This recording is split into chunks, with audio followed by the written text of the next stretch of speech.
Curse of the Roses, Episode 3. Every time.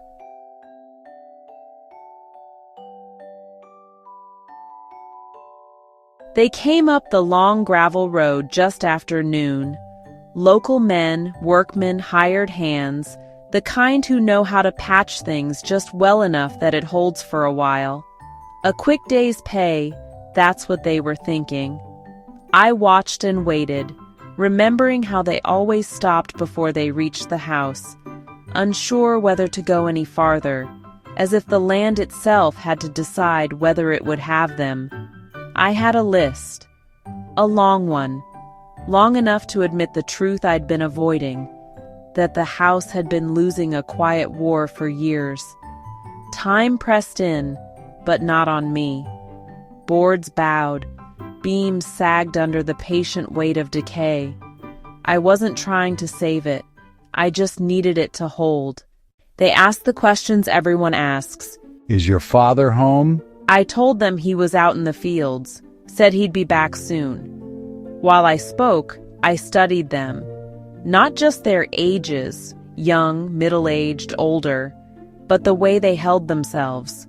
One man stood with his shoulders folded inward, like he was apologizing for taking up space. Another planted his boots wide, claiming ground.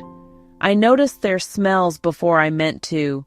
Metal, sweat, damp wool, motor oil. I watched their hands when they forgot to mind them. More than anything, I paid attention to how they made me feel. Comfort, safety, or the opposite. One of them kept drifting. He was young with that soft, unfocused look people get when they're already halfway somewhere else. His eyes slid past me, past the peeling siding, the sagging porch, into something only he could see.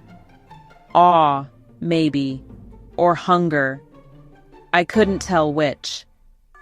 I watched him watching the house. When he finally noticed me looking, his face flushed. He dropped his eyes, embarrassed, like I'd caught him trespassing in a private thought. Then he started talking, as if he needed to explain himself. My grandfather used to point down this road. He did it every time we went into town. Said you'd never believe what was down here. Roses everywhere, and the most beautiful girl you'd ever seen tending them. I think she broke his heart. For a moment, the air thickened. The smell of roses turned sweet and heavy, and my head swam. The kitchen felt wrong, like it had shifted a few inches out of place. I saw him standing there, but not him.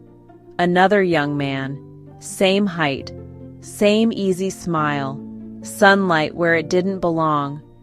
I touched my temple. Whatever it was slipped away before I could understand it. I followed his gesture down the road. From where we stood, it looked like nothing.